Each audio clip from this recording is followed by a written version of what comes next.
pessoal, professor Sérgio Augusto na área para mais uma aula de História. A queda de João Goulart do poder representou o fim do período democrático e marcou o início da página mais obscura da história política do nosso país. Durante 21 anos, 5 presidentes militares governaram o país, torturando, censurando e negando o direito de voto a milhões de brasileiros. Ao final desse período, o país se encontrava em uma das suas maiores crises políticas, econômicas e sociais, mas graças à pressão popular, advindo do movimento de Diretas Já, veio a redemocratização. Hoje o tema da nossa aula é a ditadura militar. E definindo o que foi a ditadura militar para vocês, trata-se de um período histórico compreendido entre os anos de 1964 a 1985, onde a gente se viu ali mergulhado num período marcado pela falta de democracia, pela censura, tá certo? Uma sociedade brasileira calada pelas forças das armas e negada em seu direito de voto, tá certo? Mais para frente, a gente vai falar como que esse período tem o seu fim e ele se desenvolveu a partir de um golpe de Estado. E entenda aqui um golpe de Estado como um tipo de ação política que desrespeita a Constituição vigente. O golpe de 64 trata-se de um golpe civil-militar, por quê? Porque ele foi deflagrado pelos militares e contou com o apoio da elite civil. Ainda assim, esse golpe ainda contou com a ajuda e financiamento dos Estados Unidos, que em meio ao desenvolvimento da Guerra Fria, andou patrocinando a instalação de diversas ditaduras da América Latina, com medo do avanço do comunismo e do socialismo aqui no continente, pela experiência de Cuba em 1959 com Fidel Castro. O golpe se desenvolveu e iniciou com as tropas do exército saindo de Minas Gerais rumo à cidade do Rio de Janeiro, tomando a cidade. João Goulart, presidente em exercício, quando tomou consciência dessas ações, se refugiou no Rio Grande do Sul, mas ainda estando em solo brasileiro, foi decretado pelo Congresso Nacional a vacância do cargo de presidente do Brasil. João Goulart, então, ele foi deposto, tá certo? E tinha-se início aí o início do regime militar no nosso país. Aqui uma foto representando o presidente dos Estados Unidos que financiou então esse regime militar aqui no nosso país, lembrando, com apoio desse dinheiro e temendo o avanço do comunismo e do socialismo aqui no nosso continente. Algumas características do regime militar para vocês, que é a falta de democracia, a censura, a supressão dos direitos civis, o que é isso? A negação pouco a pouco desses direitos, o autoritarismo, um cenário de grave crise econômica, onde os ricos se enriqueceram ainda mais e a concentração da renda ela ampliou na mão de poucas pessoas e a camada mais pobre nada conseguiu nesse período e, consequentemente, a negação da liberdade de pensamento. Então, do ponto de vista político, o regime militar, o Brasil foi governado pelos militares. Do ponto de vista social, ocorreu a negação dos direitos, a censura, a repressão, a tortura. Do ponto de vista econômico, o Brasil se viu como um país altamente dependente do capital estrangeiro, principalmente com os Estados Unidos. Então, todo esse desenvolvimento ele foi financiado pelo capital estrangeiro e esse dinheiro investido no país não conseguiu dar o retorno que se esperava. Consequentemente, houve aumento dos impostos, da inflação e, consequentemente, aumento da concentração de renda. Mais adiante, a gente vai ver aqui os 5 presidentes militares que vão governar o nosso país durante esses 21 anos. A gente tem um presidente Castelo Branco, que vai governar aqui de 1964 a 67, o presidente Costa e Silva, de 1967 a 69. O Costa e Silva, por motivos de doença, ele teve um derrame e ele teve que ser substituído por um governo da junta militar que ficou trabalhando durante 2 meses.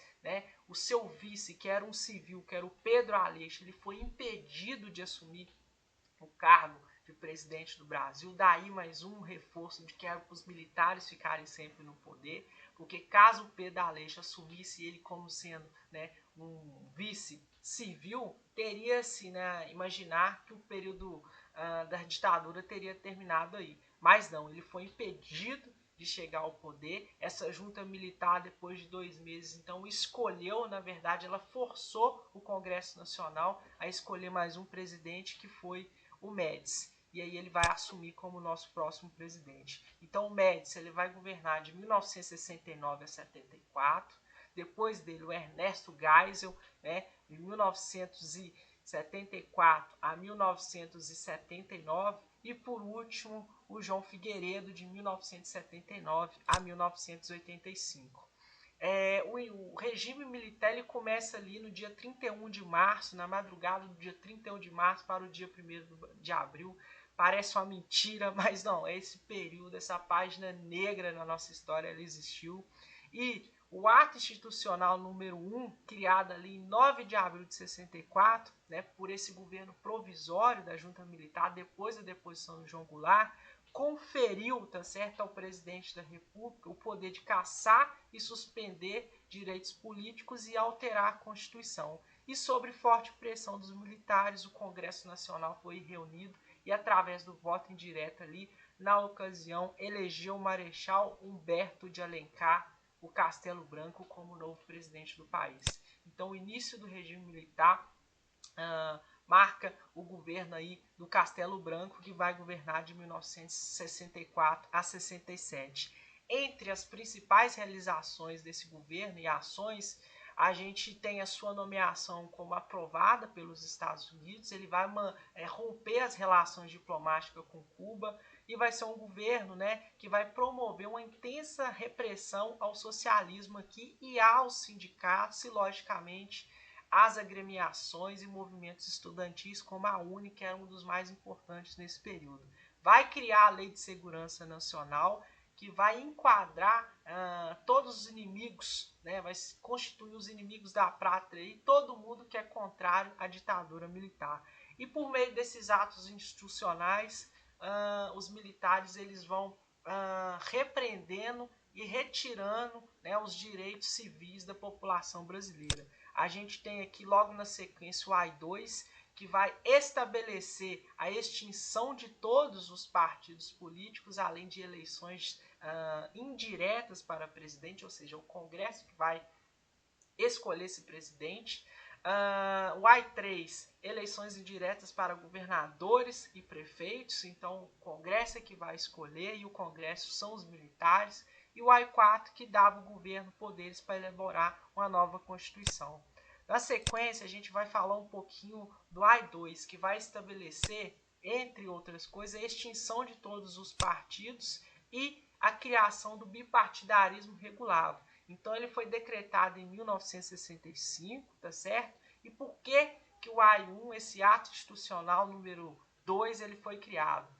Nas eleições para governadores estaduais, os partidos de oposição ao regime militar conseguiram amplas vitórias. E a partir disso, o governo resolveu acabar com essa história de vários partidos e instalar o bipartidarismo com o ato institucional número 2. Ou seja, a gente vai ter a criação do Arena, que é a Aliança Renovadora Nacional, que é um partido que vai fornecer apoio ao regime militar, tá certo? Então, através do bipartidarismo aqui, a gente vai ter o MDB, que é uma oposição, gente, muito limitada, né? Não existe oposição no regime militar, que é o Movimento Democrático Brasileiro que fazia oposição ao regime. Então, a gente costuma falar que o partido da Arena é o partido que falava sim para o presidente militar e o MDB é o partido que falava sim, sim senhor, tá certo? Para os presidentes militares em exercício. Então, a partir de 65 e durante um bom período, foi adotado a questão do bipartidarismo, a existência de 2 partidos aqui no nosso país somente. Mais à frente a gente vai falar do segundo presidente desse período, que é o Costa e Silva, que vai governar de 1967 a 69, tá? O Costa e Silva, quando é nomeado um segundo presidente ali, já cai por terra aquela história que a intervenção militar era passageira, que era só para arrumar a casa, mas não, nomeando o segundo militar, a população brasileira já viu que a coisa ia permanecer por muito tempo, que eles não iriam sair do poder. Houve uma crescente das manifestações contra o regime, a gente destaca que a Frente Ampla, liderada aí pelo Carlos Lacerda, o João Goulart e o Juscelino Kubitschek, e a passeata dos 100 mil, que a gente vai dar um destaque, que foi um dos movimentos aqui do início do regime militar, que fez uma forte pressão contra esse governo, e é um movimento liderado por estudantes, tá certo? Principalmente porque, em virtude das prisões e assassinatos, em especial do estudante Edson Luiz. Durante o governo do Costa e Silva vai ser criado também o Ato Institucional número 5, tá certo? Que é o ato institucional mais severo de todos aí, porque ele fecha o Congresso Nacional, né? E ele suspende os direitos de habeas corpus, né? Ou seja, o seu direito de defesa. Então é um ato institucional mais severo contra os direitos civis desse período.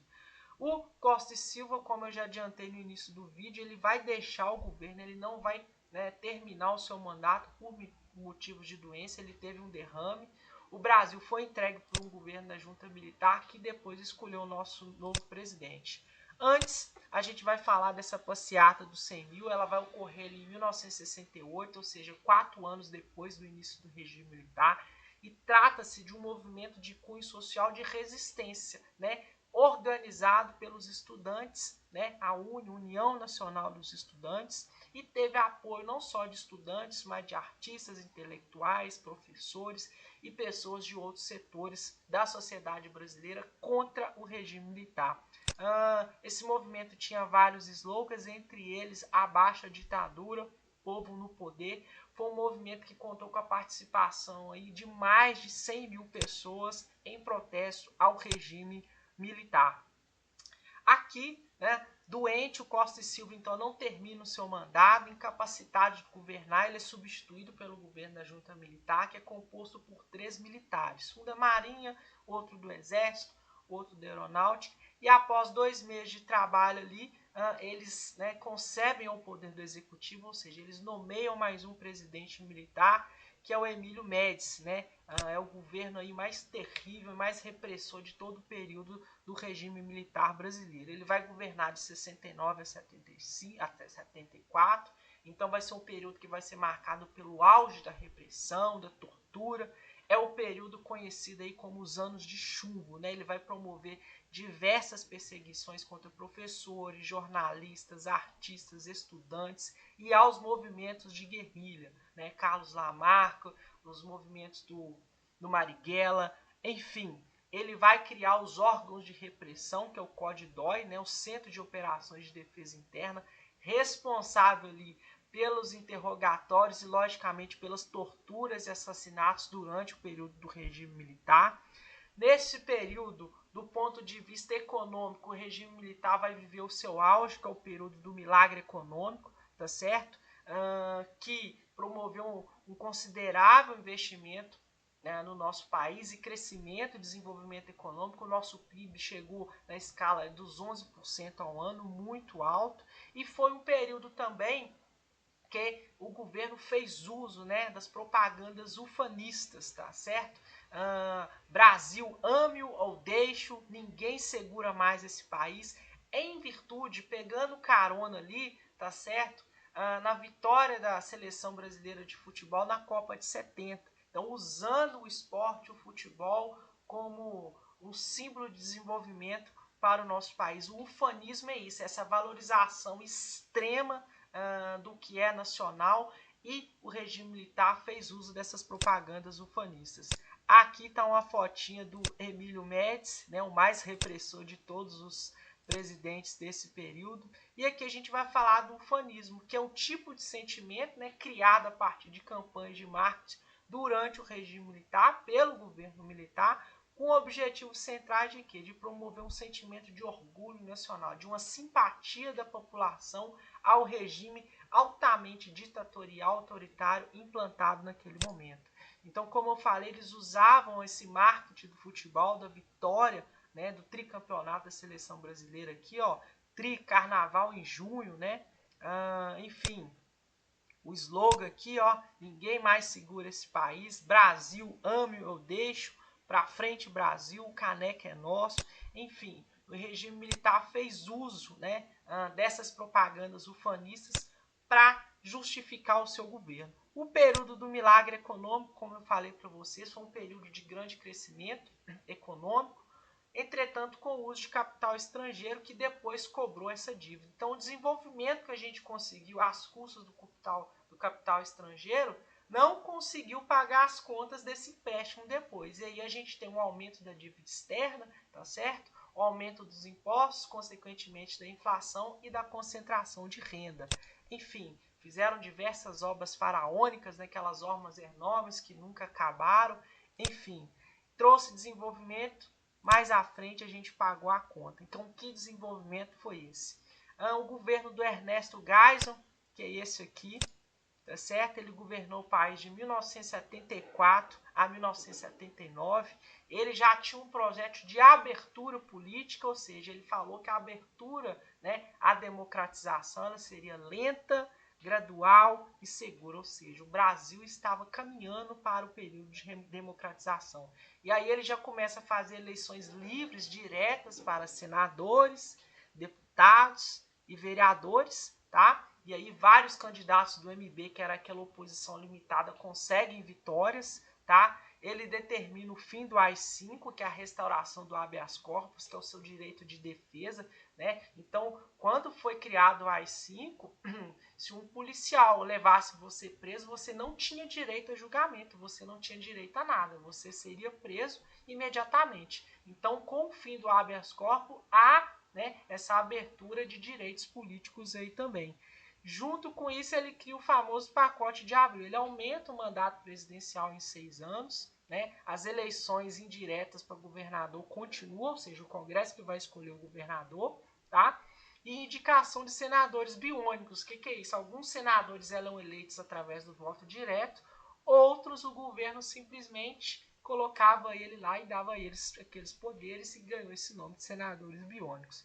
Foi criada a Lei Falcão, que proibia o debate, né, entre candidatos de oposição e situação ali no rádio e na televisão, logicamente viabilizando aí mais uma vez a vitória dos candidatos da Arena, que era o partido do regime democrático. Aqui o último governo, o governo do João Figueiredo, de 79 a 85, tá? Ele coloca ali fim ao AI-2, que é o quê? O fim do bipartidarismo regulado, o fim do Arena do MDB. Consequentemente, a gente tem um retorno do pluripartidarismo e começam a surgir novas legendas e os que estavam sumidos retornam, tá? Então a gente tem ali o PT, o PTB, o PTB, entre outros partidos que começam a surgir nesse período. É decretada a lei da anistia, ou seja, o perdão a todos os cidadãos subversivos, né, enquadrados assim pelo regime militar, que foram condenados por algum crime. Então muitos artistas começam a voltar para o Brasil do seu exílio, né, diversos cantores, aí Gilberto Gil, Caetano Veloso, essa galera toda chegou a ser presa pelo regime militar. Enfim, eles, né, promovem as eleições para governador em 82, mais um motivo, mais um entendimento que a abertura estava de fato acontecendo. E no final desse governo João Figueiredo, o parlamentar Dante de Oliveira, ele cria uma PEC, né, um pedido de emenda constitucional para ser votado no Congresso, que estabelecia aí as eleições diretas para o cargo de presidente do Brasil. Essa emenda mobilizou diversas manifestações e a maior delas foi o movimento de Diretas Já, tá? Esse aqui é o João Figueiredo. Essa emenda pelas eleições diretas ela foi rejeitada no Congresso Nacional, né? Entretanto, o movimento de Diretas Já ocorrido ali no final de 1983, 1984, que trata-se de um movimento civil, né, de reivindicação de eleições diretas para o cargo do executivo, né? Então, o objetivo desse movimento era a retomada das eleições indiretas, né, desde o período democrático, 1946 a 64, enfim, para presidente da República. Tinham várias milhares de pessoas na rua, eu quero votar para presidente, enfim, diversos movimentos com faixas ali diretas já pedindo esse voto direto para o presidente. E essa pressão popular favoreceu, né, o caminho para a redemocratização. Então o regime militar ele tem o seu fim ali em 1985, motivados, né, pelo impacto dessa emenda Dante de Oliveira, que apesar dela ter sido rejeitada, ela trouxe esse impacto, a forte pressão popular, os movimentos de resistência ao regime, o surgimento de novos partidos políticos e, logicamente, a grave crise econômica que se encontrava no país. Então, o esquema do regime militar ali, ele negou essa emenda Dante de Oliveira, que pedia o estabelecimento das eleições diretas, mas o Congresso se reuniu para fazer eleições indiretas, tá? E tinham duas chapas concorrentes ali, a do Tancredo Neves, tá certo? E com o vice José Sarney, ambos do PMDB, partidos que surgiram ali, e a outra chapa do Paulo Maluf e do Flávio Portela. A chapa do Tancredo Neves e do José Sarney sai vitoriosa. Entretanto, né, antes de tomar a posse, o Dom Pedro fica doente, acaba morrendo e o nosso presidente se torna o José Sarney, que é o presidente aí que marca o início da redemocratização do nosso país. Então depois a gente tem José Sarney, depois de José Sarney a gente tem o Collor, depois do Collor sai pelo impeachment, a gente tem o Itamar Franco, depois do Itamar Franco a gente tem 2 mandatos do Fernando Henrique Cardoso, 2 do Lula, um da Dilma, outro da Dilma, mas saindo pelo impeachment, Michel Temer, tá? E o último, eu me recuso a falar o nome. Enfim, é o restabelecimento do regime militar. Conclusão que a gente tem, né? Durante esse período da ditadura, a democracia ela foi suprimida, houve um crescimento econômico muito pequeno, limitado a alguns anos. Esse crescimento econômico ele favoreceu somente as elites, depois veio a conta que foi a inflação, o aumento dos impostos e o aumento da concentração de renda. Houve a restrição da liberdade de expressão, uso de violência e tortura, e é muito importante conhecer esse momento político, né? Estudar esse momento político, porque a democracia, gente, ela deve ser aperfeiçoada, nunca negada, tá certo? E nesse sentido a gente tem que entender o período da ditadura militar para a gente não repetir esse momento obscuro da nossa história. Muito obrigado, espero ter contribuído para o aprendizado de vocês e até a próxima aula.